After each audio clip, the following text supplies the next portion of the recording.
With a frightening offensive line boasting some of the best attackers in the world, an experienced head coach who's won the tournament as both a player and a manager, and the side that many believe to be the best in the world, can France make it their third World Cup in the 2026 edition?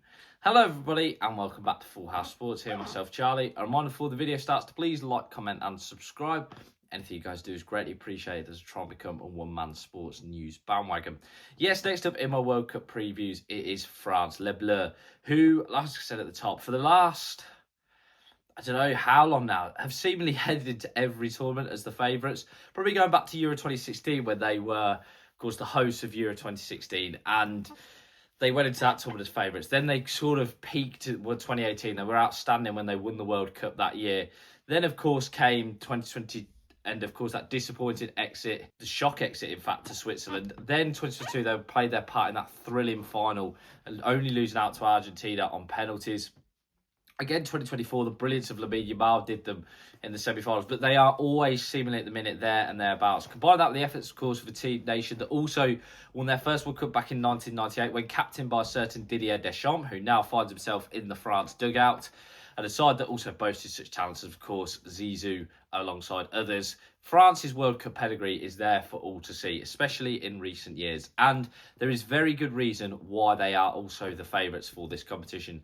When you look at their squad, it is outstanding. When you look at France's C or D team of players that aren't going to this World Cup, you all of a sudden sit up, take notice and realise what incredible depth they have and what hard job Didier Deschamps must have in selecting a final squad.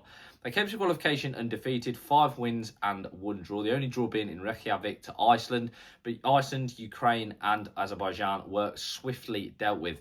Kylian Mbappe, no surprises there, came through as the top goal scorer and assist during qualification. And this year as well in friendlies, they looked like a side that are ready, I think, once again to challenge for football's biggest prize. They played Brazil and Colombia in friendlies in March in America to try and acclimatise. They beat both. Firstly, it was Brazil who they beat 2-1, despite the fact they were reduced to 10 men. And then their so-called B team reserves destroyed Colombia 3-1 in an absolutely frightening display.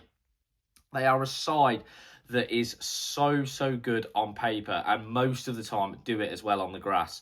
Like I say, players like Elise, Doué, Mbappe, Cherki, Barcola, Thuram, all in that front line. It is quite frankly frightening the options that they have. I do think midfield-wise they might be a touch light. Yes, they've got, of course, N'Golo Kante, who is still unbelievably playing. What a fantastic player he is and a fantastic servant he has been. They've also got as well Tchouaméni, who hasn't had always the best of seasons this year at Real Madrid. Manu Kone as well from Roma is a player that could be important for them, as could Warren Zaïre-Emery. I think as well what's underrated though about France is, like I said to you about those, even the 2 most recent tournaments, is their tournament know-how. They know how to get through. And barring that Switzerland blip in Euro 2020, they always seem to get to the Final Four. They have done, like I say, at most of the recent tournaments. That's, like I say, it's a reflection on Deschamps and his management style that at times has been criticised, at times it's been said that he's sometimes too negative, but they have that know-how of how to get through on the big occasion. And that is something that I think is so underrated. If you can get that as a team, you are a frightening prospect to have to deal with for other nations. Their defence as well is outstanding. When you think of William Saliba and the season that he's had, Dayot Upamecano at Bayern Munich as well is an outstanding player. And then going back as well to even Mott Magnon in goal, who is another one who is a fantastic player in goal and has been AC Milan's #1. Their spine of their team is absolutely outstanding. I keep using that word, but it is frightening, the players that they can call upon. They are favourites for good reason, and I'm going to say it now before I do all the previews. I think they are the team that I think will win this World Cup. I just think they've got so much going on. They've got so many players. I mean, I've just realised now I missed out Ousmane Dembele. I missed him out when I was naming all their attackers. I mean, that alone demonstrates the sheer talent that they have. They're going to be able to get goals from anywhere. And I think for defences as well, it's going to be so hard to keep them quiet. I think it will be fast-paced when we watch them. I think at times it will be open, especially in the midfield. But once they get the ball, they're going to be able to hurt teams from anywhere. I think, in my opinion, they could be the World Cup winners. I think Mbappe as well, after all the criticism he's received at Madrid, alongside Dembele, Elise, many others, I think Mbappe I think once again, we've seen it already at major tournaments. He just performs. He's fantastic, and I think he will be able to do that as well this tournament.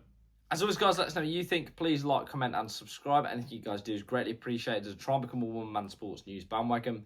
As always, have a great day.